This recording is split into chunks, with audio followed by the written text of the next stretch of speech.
चिंगारी दीदी आप? अरे इतना बड़ा सरप्राइज! आइए ना, आइए आइए आइए।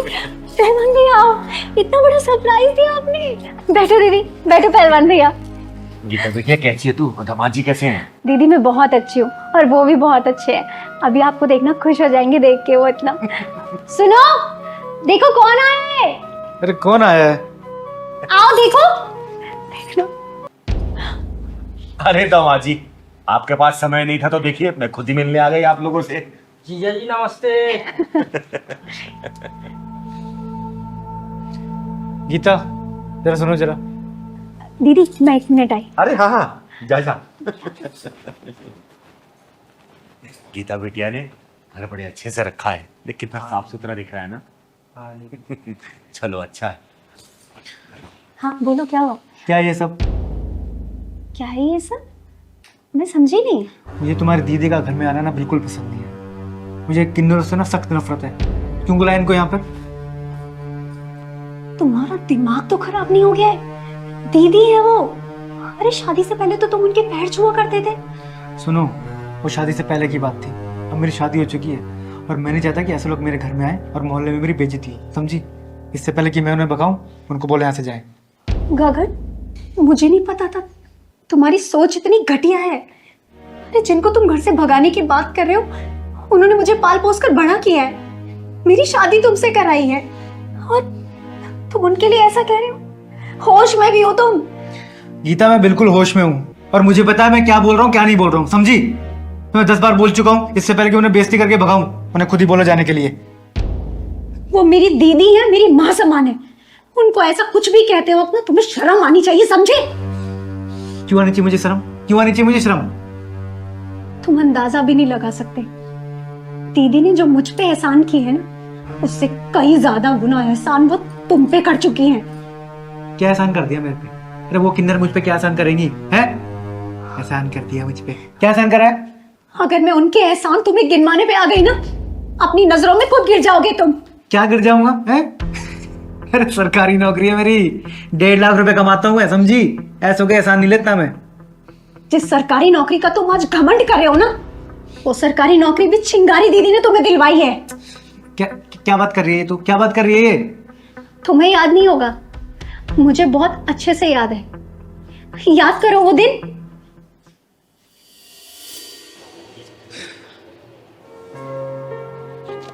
गगन, तुम भी ना कभी भी मिलने बुला लेते हो। सगाई हो गई इसका मतलब ये नहीं कभी भी मिलेंगे। दीदी को ये सब पसंद नहीं है।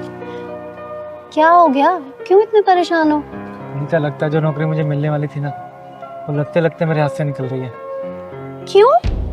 तुमने तो सारे इंटरव्यू, सारे राउंड क्लियर कर लिए थे, फिर नौकरी क्यों नहीं मिलेगी तुम्हें? अरे जो नौकरी के लिए मैंने इंटरव्यू दिया था ना और मेरी लगने वाली थी, उसके लिए एक आदमी 5 लाख रुपए दे रहा है। ये नौकरी तो उसे ही मिलेगी। अरे लेकिन ऐसे कैसे हो सकता है कि पैसे देके नौकरी खरीद लो? काबिलियत भी तो कोई चीज होती है ना यार।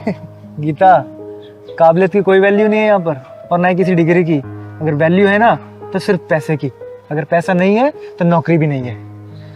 पर मैं तो सोच रहा था कि अगर सगाई तो हमारी हो ही गई है, अगर शादी से पहले हमारी नौकरी लग जाती, मेरी सरकारी नौकरी लग जाती, तो हमारा जीवन कितना खुशहाल हो जाता। तो तुम भी 5 लाख रुपए देके नौकरी खरीद लो। अरे यार गीता, तुम भी कैसा मजाक कर रही हो? मैं बेरोजगार आदमी 5 लाख का इंतजाम कैसे करूंगा? गीता, तुम एक काम कर सकती हो। तुम पापा से बात करो ना, तो जैसी मेरी सरकारी नौकरी लग जाएगी, मैं धीरे धीरे करके सारे पैसे चुका दूंगा। एक बार बात करो ना पापा से। पापा से? ठीक है गगन, तुम परेशान मत हो, मैं कुछ देखती हूँ।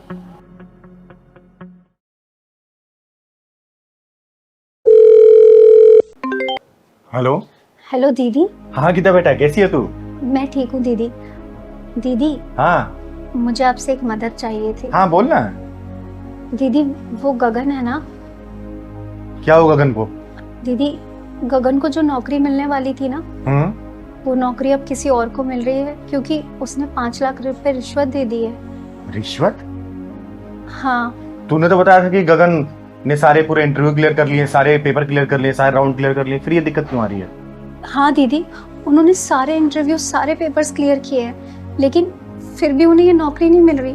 क्योंकि जिसने 5 लाख रुपए रिश्वत दी है अब ये सीट उसको मिलेगी।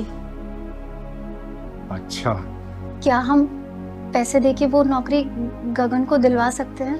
नहीं गीता बेटा, चिंगारी रिश्वत के बिल्कुल खिलाफ है। और तू चिंता मत कर, मैं कुछ ना कुछ रास्ता जरूर निकाल लूंगी और ये नौकरी गगन को ही मिलेगी। और मेरी तरफ से तेरा शादी का गिफ्ट होगा। और गगन का बोल दे कि वो ज्वाइनिंग की तैयारी करे। ठीक है बेटा? ठीक है दीदी। चल खुश रह, रखती हूँ मैं। Thank you.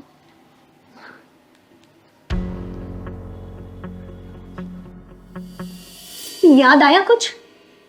और सुनो, जब तुम्हारी बहन हॉस्पिटल में एडमिट थी और उसके ऑपरेशन के लिए तुम्हें 2 लाख रुपए की जरूरत थी और तुमने मुझसे कहा था कि मैं किसी भी तरह से उन पैसों का जुगाड़ करूं, जब तुम परेशान हो रहे थे हर किसी से मदद मांग के, वो 2 लाख रुपए की मदद भी मैंने उस टाइम चिंगारी दीदी से ली थी। अरे क्या बात कर रही हो यार तुमने तो बोला था वो पैसे तुम अपने पापा से लेकर आई हो। पापा से? गगन, पापा तो पहले से इतने कर्जे में थे, वो हमारी मदद क्या करते? और तुम्हें यूं परेशान होता हुआ देख मुझे कुछ समझ नहीं आ रहा था। उस टाइम सिर्फ मुझे एक ही चीज दिखाई दी, एक ही रास्ता दिखाई दिया, चिंगारी दीदी। और मैंने जब उनसे मदद मांगी तो उन्होंने 1 सेकंड नहीं लगाया मेरी मदद करने में। इतनी अच्छी है वो दिल की। और तुम उस देवी जैसी औरत के लिए तुम इतना घटिया सोच सकते हो, जिसने आज तक हमारे परिवार की मदद की। अगर आज उनका हाथ हमारे सर पे नहीं होता ना, तो इतनी खुशहाल जिंदगी नहीं जी रहे होते तुम। मुझे शर्म आ रही है कि मैंने तुम जैसे इंसान से शादी की। मुझे माफ कर दो गीता। इस महान देवी ने हमारी इतनी मदद करी, इतनी बड़ी बड़ी मुसीबतों से हमें निकाला। मैं उसके साथ ऐसा बर्ताव कर रहा था। मुझे माफ कर दो, मैं बहुत गलत हूँ गीता। मुझे माफ कर दो गीता, मुझे माफ कर दो। अगर माफी मांगनी है ना तो मुझसे मत मांगो, उनसे मांगो। वो दिल की इतनी साफ है ना गगन, वो तुम्हें यूं माफ कर देंगी। अगर वो मुझे अपनी बेटी समझती है ना, तो तुम उनके बेटे से कम नहीं हो। दीदी, कहाँ जा रही हैं आप? गीता बेटा, मैं तो उससे मिलने आई थी। हम मिल लिया, अब जा रहे हैं हम दोनों। चल बेटा। दीदी, मुझे माफ कर दो दीदी। मैं बहुत शर्मिंदा हूँ। जिसने हमारी जिंदगी बदली उसी के बारे में इतना बुरा सोच रहा था। मुझे माफ कर दो दीदी। गगन बेटा, इसमें तुम्हारी कोई गलती नहीं है। अरे हम किन्नरों की तो कोई ना इज्जत होती है ना ही कोई बेइज्जती करता है। समाज की बुराइयों को खत्म करने के लिए हम आगे निकल पड़ते हैं। समाज में कोई भी दुखी और गरीब दिखता है ना, हम उसकी हर संभव मदद करते हैं। ये गीता बेटी इतनी छोटी सी थी जब ये मुझे मिली थी। मैंने इसे पाला पोसा बड़ा किया, योग्य बनाया और मैंने तुमसे शादी की। तुम गलत नहीं हो बेटा, क्योंकि हम किन्नरों की ना पहले इज्जत हुई है और ना ही अभी होती है। रोड पे निकलते हैं ना, कोई छक्का बोलता है, कोई ताली बजाने वाला, कोई हिजड़ा, कोई भीख मांगने वाला, बहुत नामों से बुलाया जाता है। समाज की इन्हीं बुराइयों में हम जीते। और पता है, हम भगवान से दुआ करते कि हे भगवान, अगले जन्म में भले हमें जन्म मत देना, लेकिन किन्नर का जन्म कभी मत देना।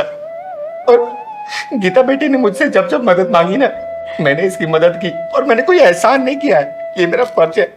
मैंने इसे एक बाप की तरह रास्ता दिखाया तो एक माँ की तरह दुलार भी किया है। और गगन बेटा, तुम सही हो। हम बिना पूछे तुम्हारे घर में आ गए। हमें पूछ के आना चाहिए था।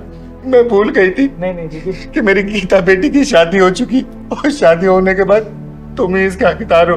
अरे इसका तो सिर्फ वो मायका था, लेकिन अब तो ससुराल ही इसका सब कुछ है।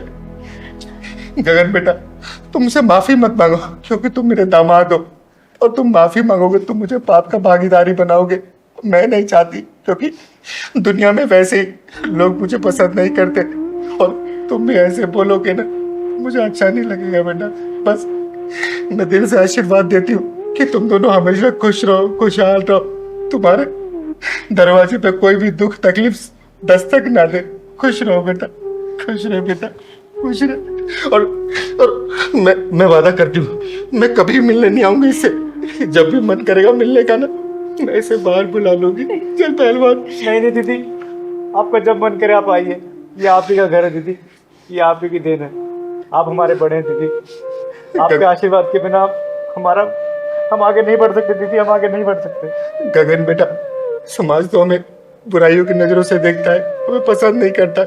मैंने सोचा था एक दामाद के रूप में मुझे बेटा मिल जाए, मैं कभी भी यहाँ आ सकती हूँ, जा सकती हूँ, अपनी बेटी के साथ मिल सकती हूँ, तुम्हारे साथ खेल सकती हूँ। लेकिन शायद मैं गलत थी बेटा। दीदी आप जब चाहे आ सकती है। दीदी, ये अपने किए पे सच में शर्मिंदा है। मैं आपकी बेटी जैसी हूँ ना, तो बस एक बार माँ बन के इनको भी माफ कर दो दीदी, हमसे गलती हो गई। गगन बेटा देखो, मैंने कहा ना हमारे यहाँ दामाद पूजनीय होते हैं बेटा, माफी नहीं मांगते। तुम कितनी भी गलती करोगे ना, मेरा दिल से आशीर्वाद तुम्हारे साथ ही रहेगा, भले मैं तुम्हारे घर नहीं आऊं। लेकिन बेटा एक बात याद रखना, जो किन्नर होते हैं ना वो भगवान का ही रूप होते, वो दूसरे नहीं आते। एक बात बताओ, हमारी क्या गलती है? हमारी कुछ गलती है क्या? एक अंग विशेष न होने का समाज हमें ऐसे ठुकराता है, किन किन नामों से बुलाता है। अरे अर्धनारीश्वर के रूप है हम। समाज हमें कुछ भी बोले, लेकिन हम समाज के लिए आशीर्वाद देते। कोई 10-20 रुपए दे देता है तो उसे हमारा कुछ भी नहीं होता, लेकिन 10-20 रुपए लेके हम जो उसे लाखों की दुआएं देते हैं ना, वो फलता फूलता है। अरे पता है, जब पूरे अयोध्यावासी श्री राम जी को छोड़ने गए थे ना, जब वो 14 वर्ष के वनवास पे गए थे, तो श्री राम जी ने बोला था कि सारे अयोध्यावासी नर नारी वापस लौट जाओ, लेकिन हम किन्नरों को नहीं बोला था वापस जाओ। किन्नर लोग 14 साल तक उनका वहां पे इंतजार किए थे बेटा। जब श्री राम जी वापस आ रहे थे ना, तो हम किन्नरों को वहां पे देखे। उन्होंने पूछा, अरे आप लोग यहाँ क्या कर रहे? तो हम किन्नरों ने बोला, प्रभु आपने नर नारी को वापस जाने के लिए बोला था, हम किन्नरों को नहीं बोला था। हमारी भक्ति से खुश होकर प्रभु श्री राम ने हमें आशीर्वाद दिया था कि हे किन्नर, आप लोग जिसको भी आशीर्वाद देंगे ना, वो फलेगा फूलेगा, कोई भी मंगल कार्य आप लोगों के बिना अधूरा रहेगा। इसीलिए बेटा, जब किसी घर बच्चा होता है या फिर कोई घर लेता है या फिर कोई भी शुभ काम करता है, हम कितना लोग बधाई देने जाते, पैसे के लिए नहीं जाते, बस हम अपना धर्म और कर्म पूरा करते हैं बेटा, और कुछ नहीं करते। बस तुम दोनों खुश रहो, इतना बेटा ख्याल रखना बेटा। दीदी आप महान हो, दीदी आप महान हो। आप जब चाहे घर आइए तो मैं माफ कर दी दीदी, मैं माफ कर दो। आप महान हो दीदी, आप महान हो दीदी, आप महान हो। कोई बात नहीं गगन बेटा, मेरा रिश्ता ही तुमसे ऐसा है कि मैं तुम्हारी आंखों में आंसू देख भी नहीं सकती। दामाद हो, मेरी बेटी है, पति हो तुम। खुश रहो दोनों। गीता जल्दी से दीदी के लिए चाय बनाओ, मैं समोसे लेकर आता हूँ। दीदी आइए प्लीज, आओ पहलवान, आओ दीदी।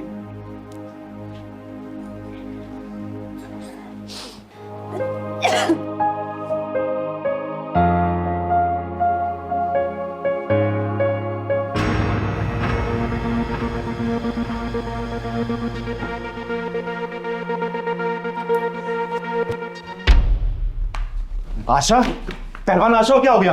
आशा दीदी आपको क्या हुआ? आशा बेटा, पहलवान उठा इसे, उठा। आशा क्या हुआ बेटा? आशा, पहलवान जल्दी से गिलास पानी लेके आ। आशा तुझे तो बहुत तेज बुखार है, ऐसी हालत में तुझे काम करने की क्या जरूरत थी बेटा? पहलवान ये ले बेटा, पानी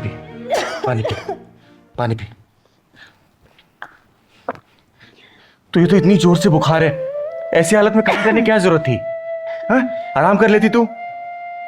दीदी, हम गरीबों की किस्मत में आराम नहीं होता, और अगर मैं आराम करूंगी तो फिर काम कौन करेगा? 2 बच्चे हैं मेरे। दीदी इन्हें हॉस्पिटल ले चलते हैं। हाँ लेके चल। नहीं दीदी, हॉस्पिटल जाने का टाइम नहीं है, अभी 2 घरों में और काम करने जाना है, नहीं जाऊंगी तो पैसे काट लेंगे मेरे। अरे आशा बेटा, तू पैसे की चिंता मत कर, जितना पैसा होगा ना ये चिंगारी देगी। तू चल मेरे साथ। नहीं दीदी, हॉस्पिटल जाने से कुछ नहीं होगा। क्या अनाप शनाप बोले जा रही है? क्यों हॉस्पिटल से नहीं होगा? हॉस्पिटल में सब लोग जाके सही हो जाते हैं, तू भी सही हो जाएगी। चल जल्दी चल। दीदी मैं अब कुछ दिनों की मेहमान हूँ। पागल है क्या तू? कुछ भी बोले जा रही है, हैं? दीदी, डॉक्टर ने बोला मुझे ब्लड कैंसर है और मैं कुछ दिनों की ही मेहमान हूँ। चुप हो जा बेटा, चुप हो जा। देख बेटा, साइंस बहुत एडवांस हो चुकी है और मैं तेरा इलाज ना बड़े से बड़े अस्पताल में करवाऊंगी। अरे बहुत लोग वहां पे ठीक हो गए हैं, तू चिंता क्यों कर रही है? तू भी ठीक हो जाएगी बेटा, ठीक हो जाएगी। दीदी, मौत का शिकंजा मेरी तरफ बढ़ता जा रहा है, अब कुछ नहीं हो सकता। मेरी एक आखिरी इच्छा है, पूरी करोगी? हाँ बेटा, बोलना, मैं तेरी सारी इच्छाएं पूरी करूंगी। तू बोल, क्या करना है? मेरे दोनों बेटे मेरे बाद अनाथ हो जाएंगे, कोई होगा नहीं संभालने वाला। मुझे किसी पर भरोसा भी नहीं है कि कोई उनको संभाल पाए। आपके अलावा कोई नजर नहीं आता, बस उनको माँ बाप का प्यार दे देना, दोनों को संभाल लेना मेरे बाद। करोगी? तू चिंता मत कर बेटा, चिंता मत कर। चिंगारी तेरे दोनों बच्चों को ना अपने कलेजे से लगा के रखेगी, एक माँ की तरह प्यार देगी और एक बाप की तरह उन्हें रास्ता दिखाएगी। तो चिंता मत कर। सच में? हाँ बेटा, चिंता मत कर। आप मुझसे वादा करो कि मेरे दोनों बच्चों को संभालना। वो गलत है मेरा, ये बैट मेरा ना तेरा बेवकूफ। इसी बैट से तेरा सर फोड़ दूंगा। अगर खेलना है तो इस बैट से खेल लेना। मैं क्यों खेलूं? इससे बच्चों वाला बैट है। मैं भी नहीं खेलना। तमीज से बात कर ले, बड़ा हूं तुझसे। बड़ा है तो क्या मेरे सर पे बैठेगा? तू कुत्ते अभी उठेगा, अभी उठेगा।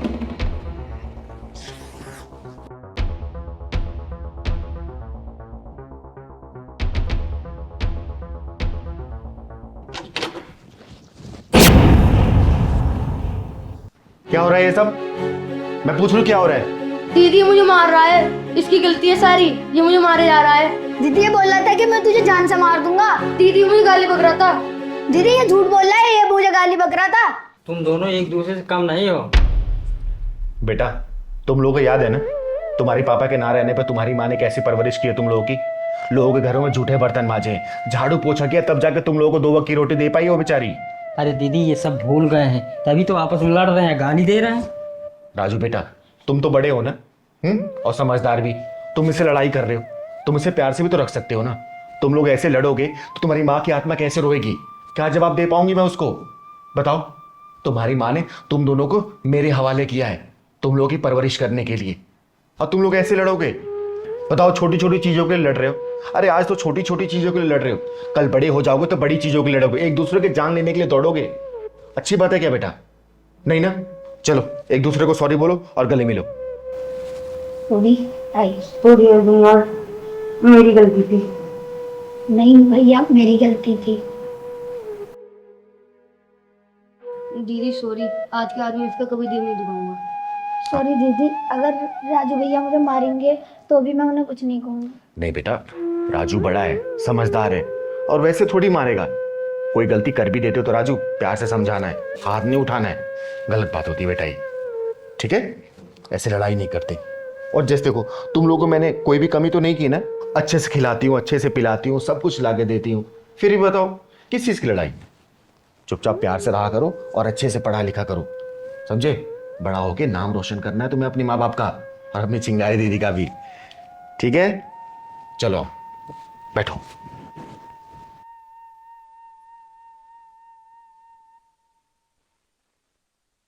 तीन साल लग गए डाइवोर्स का फैसला आने में, अब जाके मुझे इस नीच घटिया इंसान से छुटकारा मिला है। कम से कम सुकून की सांस तो ले पाऊंगी, उड़ान तो भर पाऊंगी, अपनी जिंदगी जी पाऊंगी। क्या नहीं किया मैंने इस घर के लिए? अरे क्या कुछ नहीं सहा मैंने इस घर के लिए, लेकिन इस इंसान ने हमेशा मेरे साथ बुरा ही किया है और सिर्फ धोखा ही दिया है। अब पता चलेगा इसे जब हर महीने मेंटेनेंस भरना पड़ेगा। बाहर की अय्याशियों के लिए इसने ना जाने कितनी बर्बादी कर दी पैसों की, लेकिन घर के खर्चे के लिए हमेशा कुछ ना कुछ बहाना। जो इंसान अपने परिवार का नहीं हो सकता, वो किसी और का क्या साथ देगा?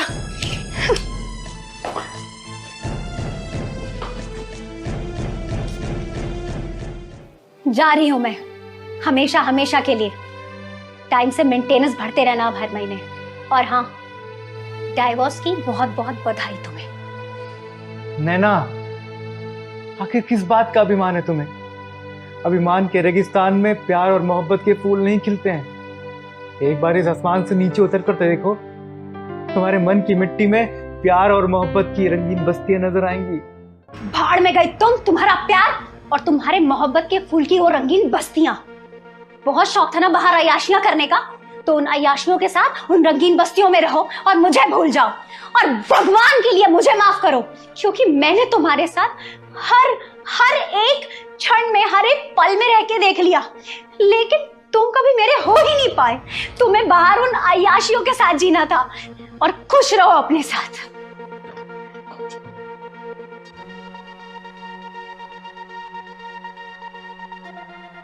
मैं तो आई थी यहाँ पर नौमी का चंदा मांगने, लेकिन तुम दोनों को देख के कुछ पॉजिटिव वाइब्स नहीं आ रही। हाँ तो दीदी, ले लीजिए चंदा। ये खड़े हैं ना आपके सामने दानवीर करण, वैसे भी इन्होंने दुनिया भर में बहुत चंदा बांटा है। दीदी, यहाँ लगता है कि इनके रिश्ते में दरार आ गई है। सही कह रहे हो भैया, और वो भी ऐसी दरार जो कभी भर नहीं सकती। बेटा एक बात बता, क्या उलझने चल रही हैं? शायद मैं तुम लोग कुछ उलझने सुलझा सकूं। देख, मेरा नाम चिंगारी है, चिंगारी किन्नर। बता मुझे क्या बात है। अब क्या बताऊं दीदी, 3 साल से कोर्ट में हमारा केस चल रहा था और आज हमारा डिवोर्स हो गया। एक बात बताओ, तुम दोनों, जब तुम लोगों की शादी हुई थी तो मंत्र किसने पढ़े थे? वकील ने पढ़े थे या फिर जज ने पढ़े थे? अरे ये बात तो सबको पता है ना कि कोर्ट रूम में गीता पे हाथ रख के सच बुलवाने के लिए कसम खिलाई जाती है, लेकिन फिर भी इंसान झूठी बोलता है। अरे शादी के मंडप में अग्नि को साक्षी मान के 7 फेरे लिए जाते हैं, जो कि वो मंत्र सत्य माने जाते हैं, क्योंकि उसके गवाह वेद भी होते हैं और घराती बराती भी होते हैं। फिर ये कानून के हथौड़े से डिवोर्स कराने वाले जज वकील कौन होते हैं? बताओ ना, कौन होते हैं वो? बोलो। सही कह रही हो दीदी आप। शादी के 7 फेरों में हर एक वचन लिया जाता है, जो कि 7 जन्मों तक के लिए लिया जाता है। लेकिन इस आदमी ने तो शायद एक 8वां वचन ही ले लिया। जो इंसान अपने घर की अर्धांगिनी को पैरों की जूती और बाहर की औरतों को सर का ताज बना के रखे, क्या बोलोगी आप ऐसी सोच को? और जब रिश्तों में इस तरह की दरार आने लग जाए ना, तो ऐसे रिश्ते को कानून की आग से ही बुझाना बेहतर है। दीदी बताओ, 3 साल उनकी शादी क्यों है, डिवोर्स कर लिया, इन दोनों की उम्र कितनी है कि इतना बड़ा फैसला उठा लिया? बेटा, जीवन एक बहती नदी की तरह है और पति पत्नी उस नदी के 2 किनारे हैं, और उस किनारों के बीच में प्यार और मोहब्बत का शीतल जल बहता है। और तुम लोग एक बात पता है, उन दोनों किनारों में से कोई भी किनारा अगर कमजोर पड़ जाता है ना, तो रिश्तों का बांध टूट जाता है, और वो जल, वो जो नदी का बहता जल है ना, अपनी मंजिल तक पहुंच नहीं पाता है। समझे? दीदी, पढ़ी लिखी हूँ, समझदार हूँ, मैंने बहुत कोशिश की कि मेरा घर ना टूटे, हर एक कोशिश करने के बाद भी नाकामयाब रही। लेकिन इस इंसान को अपने परिवार की कोई कदर ही नहीं है। इसे अपनी पत्नी से ज्यादा अपनी प्रेमिका से प्यार है। जब इसे अपनी प्रेमिका से प्यार था तो मुझसे शादी क्यों की? अबे क्या बोल रही है? देख, सच सच बता दे, वरना ना याद रखना एक बात, मेरा नाम चिंगारी है, चिंगारी किन्नर, और चिंगारी किन्नर झूठ, फरेब और वतन से गद्दारी करने वालों को जिंदा नहीं छोड़ती है। बता क्या बात है? दीदी, नैना बिल्कुल सच बोल रही है। मैं एक बाहर वाली लड़की के चक्कर में फंस गया था, लेकिन दीदी जब मैंने देखा कि बाहर वाली लड़की के चक्कर में मेरा घर बर्बाद हो रहा है, मेरे घर में दरारें पड़ रही हैं, मैं बर्बादी की ओर बढ़ रहा हूँ, दीदी कसम से मैंने उससे बात करना बंद कर दिया। और आज पूरे 6 महीने हो गए मैंने आज तक उससे बात नहीं करी है दीदी। लेकिन दीदी, मैं नैना को कितनी बार समझा चुका हूँ, ये बात मान ही नहीं रही है। बेटा एक बात याद रखना, मेरी पत्नी एक मधुमक्खी की तरह होती है जो हर वक्त डंक मारती है, और जो बाहर वाली तितली है ना, मन को रिझाती है, खुश कर जाती है। लेकिन सावधान, ये जो बाहर वाली तितलियां होती है ना, रस को चूसती है, उड़ जाती, फिर कभी हाथ नहीं आती, और उस वक्त इसी डंक मारने वाली तितली की याद आती है जो डंक तो मारती है लेकिन अपने घर को शहद से भर जाती है। इसलिए कहा जाता है कि पत्नियों का कोई विकल्प नहीं होता। और बाहर वाली जो तितलियां है ना, उससे सावधान, समझे? दीदी, खुद तो ये आदमी अय्याशियों में बाहर मस्त रहता है और मुझे इस घर की चार दीवारी में कैद करके रखता है। अगर इसका बस चलता तो ये बाहर की हवाओं को मुझे छूने तक नहीं देता। दीदी इसका मतलब तो लगता है कि बहुत प्यार करता है। भैया, उसे प्यार नहीं, कैद कहते हैं। और अब इस कैद से आजाद हो चुकी हूं मैं, अपनी जिंदगी जीऊंगी। बेटा, इंसान जब कोई अच्छा काम करता है ना, तो अच्छाई उसका 10 कदम तक साथ देती है। लेकिन वही इंसान अगर कोई बुरा काम करता है ना बेटा, तो बुराई उसका जीवों तक साथ नहीं छोड़ती। याद रखना इस बात को। दीदी, नैना जैसा भी कहे ना, मैं वैसा बन के रहूंगा। लेकिन बस दीदी नैना को बोल दो मुझे छोड़ के ना जाए। मैं इसके बिना नहीं रह सकता। दीदी मुझे माफ कर दो। नैना माफ कर दो ना। नैना बेटा, तुम्हारे जीवन का सफर अभी शुरू ही हुआ है और तुम लोग अभी से अलगाव कर रहे हो। देख, इंसान गलतियों का पुतला होता है, लेकिन वही इंसान अगर अपनी गलती मान लेना तो उसे एक मौका दे देना चाहिए।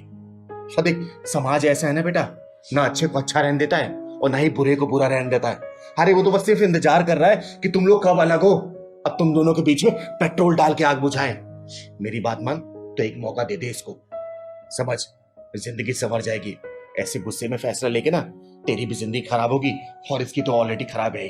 बात मान मेरी। और हाँ, तू आगे से अगर तूने ऐसी हरकत की ना, याद रखना, चिंगारी कहते हैं मुझको, चिंगारी किन्नर। मेरी नजर तेरे ऊपर रहेगी, जमीन में गाड़ दूंगी मैं, समझा? बेटा माफ कर दो इसको। मेरी बात नहीं। ठीक है दीदी, आप कहती है तो मैं इन्हें एक मौका और दे देती हूँ, क्योंकि मैं आपकी बहुत इज्जत करती हूँ और मुझे पूरी उम्मीद है कि ये सुधर जाएंगे। आपका बहुत बहुत धन्यवाद दीदी, आपने मेरा टूटता हुआ घर बचा लिया। नैना मुझे माफ कर दो। आगे से मैं ऐसी गलती कभी नहीं करूंगा दीदी। नैना, मैं कभी ऐसी गलती नहीं करूंगा, भूल के भी नहीं करूंगा। मुझे माफ कर दो ना। बेटा, ये पहली और आखिरी दफा तेरी गलती है, माफ कर रही हूँ। और ये भी माफ कर रही है, आगे से 3-5 अगर तूने किया ना, जोड़ के 8 कर दूंगी, याद रख। नहीं दीदी, मैं ऐसी गलती कभी नहीं करूंगा। मुझे माफ कर दो नैना, माफ कर दो। चलो मैं चलती हूँ, तुम दोनों खुश रहो, हमेशा खुश। दीदी, चंदा तो लेके जाइए। हाँ दीदी please, I will be I. ये बैग लेके चल बेटा। दीदी यहाँ किस लिए आए हैं? अरे बेटा, प्रीति और पवन इधर ही रहते हैं ना, हर बार बेचारों को खुद आना पड़ता है पैसा लेने के लिए। तो इस बार आए हैं तो उन्हें पैसा दे के चलते हैं। 4-5 महीने तो दीदी पैसा ही ले रहे हैं, अभी तक नौकरी नहीं लगी उनकी। अरे नहीं लगी तो लग जाएगी बेटा। हाँ, वैसे भी कितने भोले भाले हैं वो नहीं है भोले भाले, आप हो भोली। अच्छा, मैं तुझे भोली लगती हूँ क्या? जरा से कोई आंसू दिखा देता तो आप पिघल जाती हो। अरे क्या करूं पहलवान, मेरा दिल ही ऐसा है। चल देख, आ गया घर उनका। चल।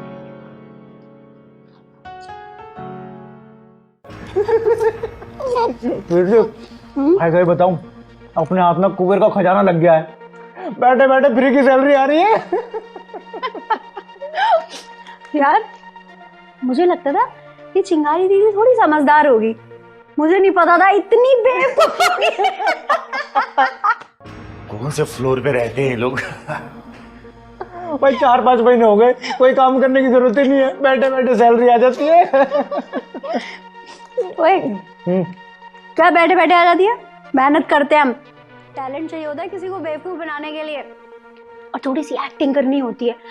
दीदी, दीदी प्लीज हमारी मदद कर दो दीदी। उसमें तो माहिर है। दीदी, दीदी प्लीज, नौकरी नहीं है, काम नहीं है। ओए, कल फिर से सैलरी का दिन है और सेम एक्टिंग करनी है, ठीक है? और नो टेंशन। बाकी तो चिंगारी दीदी जिंदाबाद, जिंदाबाद। और जल्दी ऑर्डर कर ले यार, मुझे बहुत भूख लग रही है। कर रही हूँ यार, सब अगल।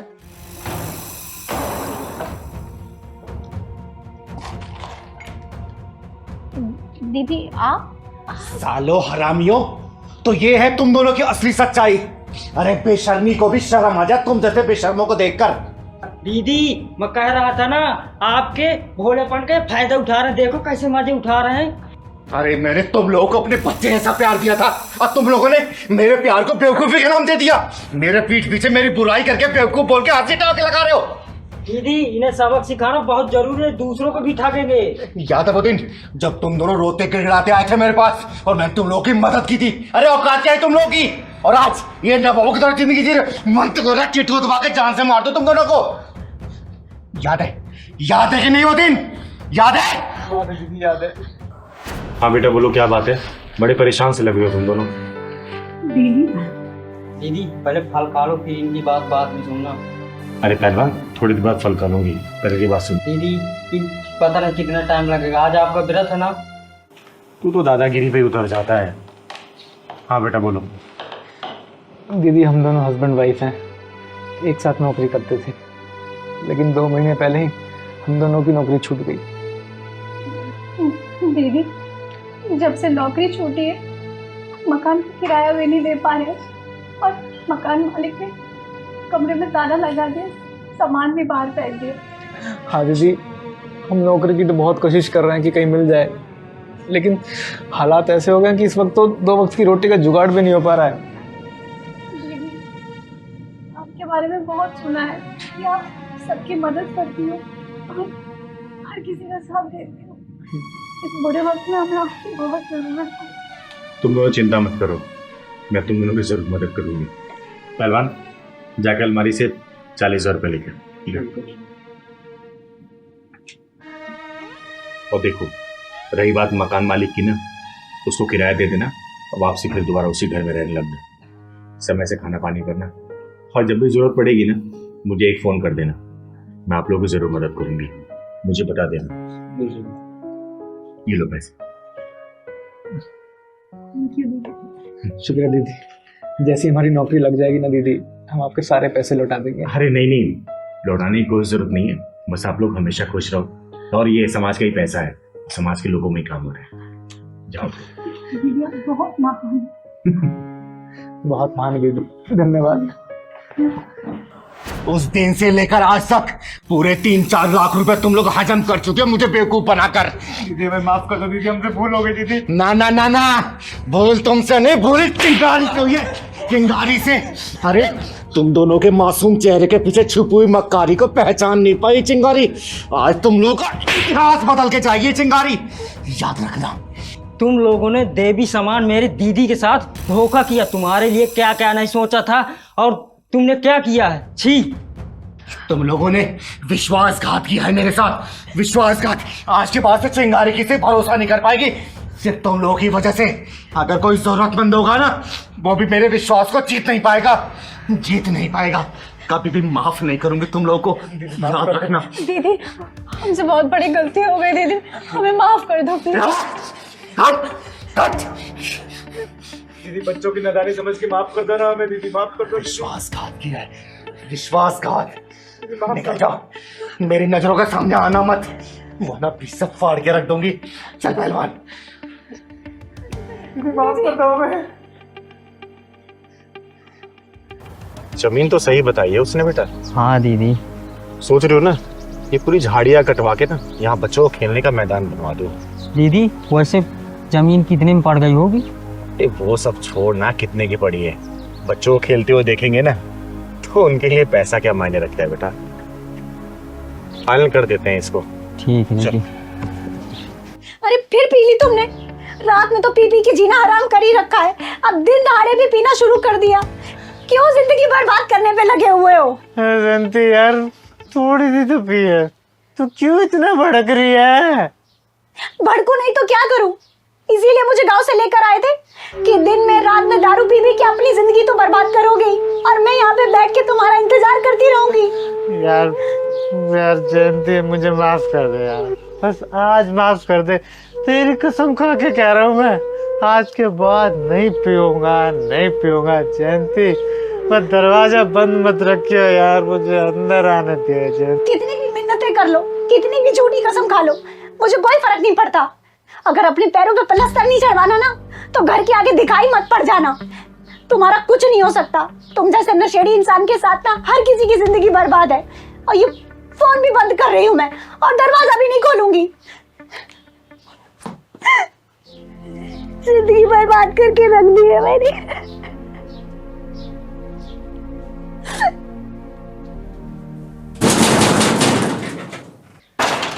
जानती है, दरवाजा खोल। जानती है? नहीं खोलूंगी। बाहर खड़े खड़े मर जा चाहे, आज दरवाजा खुलेगा ही नहीं। बेटा दरवाजा खोल दे।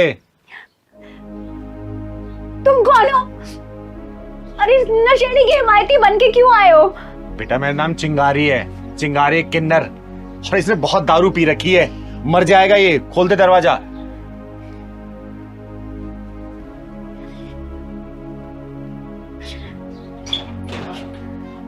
बड़े शेरनी बन रही है तू, हैं?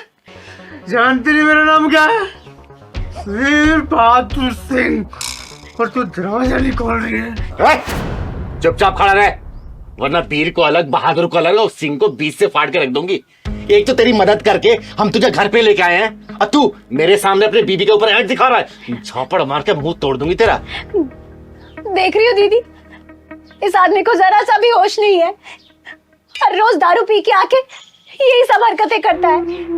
गांव से मुझे इसीलिए लेकर आया है। इसे ये तक होश नहीं रहता कि घर में बीवी इसका इंतजार कर रही है। जिंदगी बर्बाद करके रख दी है मेरी दीदी। दीदी कैसा पति है, वीर बहादुर नाम है, अपने बीवी का ख्याल तक नहीं रखता। बेटा इस वक्त में इससे कुछ भी बात करना अपना समय बर्बाद करने के बराबर है। ले जा, सुला इसको। कौन है दोनों?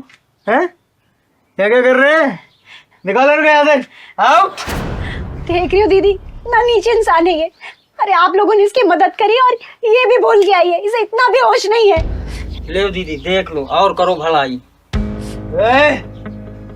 ये बहादुर अपने पैसे की पीता है, किसी के बाप के पैसे की नहीं पीता है। बता रहा हूँ मैं। तो लगा मेरा बिस्तर, लगा। तुम्हारा बिस्तरा ना मैं लैट्रिन में लगाऊंगी। जिस तरह की हरकतें है ना, तुम गो खाओ, वही होता है तुम्हारे लिए। बेटा इस वक्त क्या बोलूं इसको मैं? तरस भी आ रहा है और गुस्सा भी आ रहा है। इसको थोड़ी सी भी शर्म नहीं है कि अकेली बीवी को घर में छोड़ के दारू पी के रोड पे पड़ा हुआ है। अरे इसके आने वाले बच्चों का भविष्य क्या होगा, इसको थोड़ी सी भी सोच नहीं है इस पे। तू कौन होती है? तुझे बड़ी पड़ी हमारी भविष्य की? तुझे क्या मतलब है? निकल निकल यहाँ से। फालतू नहीं बोलेंगे हमारे बीच में। ये मियाँ बीवी का झगड़ा, तू निकल यहाँ से। निकल, मैं बोल रहा तेरे को, मैं बोल रहा तेरे को। निकल यहाँ से। निकलते क्यों नहीं है? तेरे जैसे शराबियों का कैसे नशा छुड़वाना है ना, ये चिंगारी बहुत अच्छे से चलती है। साले बेवड़े, तेरे इंतजार में रोज ये आंसू बहाती है। बड़े अरमानों के साथ इसने तुझसे शादी की थी और तूने क्या किया? अपने नशे की आड़ में आके इसके अरमानों की आंखें उठवा दी तूने। सुन बे, परिवार का एक इंसान शराब पीता है लेकिन लड़खड़ाता उसका सारा परिवार है। शराबी तो एक बार मरता है बेटा, लेकिन उसका परिवार हर दिन मरता है, हर पल मरता है। थोड़ी सी गैरत बची है ना तो छोड़ दे शराब को, क्योंकि तू शराब नहीं पी रहा बल्कि ये शराब तुझे पी रही है। देख इस औरत को, देख कितना प्यार करते है तुझसे।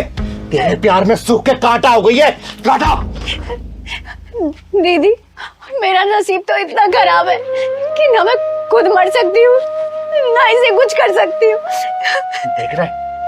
देख रहा है और भी कह रही हूँ छोड़ दे बेटा, वरना सच में भड़क गई ना दुनिया छोड़ने पे मजबूर कर दूंगी मैं, समझा? वरना याद रखना, जो बीवी प्यार कर सकती है ना वो जान भी ले सकती है। समय नहीं लगेगा ड्रम में भरने में और सीमेंट डालने में, समझा? माफ कर दो बेटा, माफ कर दो। अब मैं ऐसे कभी नहीं करूंगा। मुझे माफ कर दो। माफी मुझसे नहीं, अपनी बीवी से मांग। मुझे माफ कर।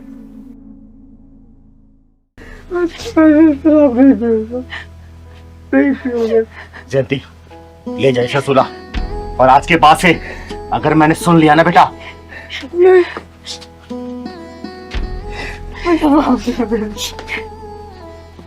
जा बेटा, ले जा। भगवान, एक बात मैं सोचती हूँ, प्यार से समझाती हो तो कोई समझता नहीं है, बिना ढक्कन लगाए किसी को अकल ठिकाने आती नहीं है। चल चलो चलते हैं।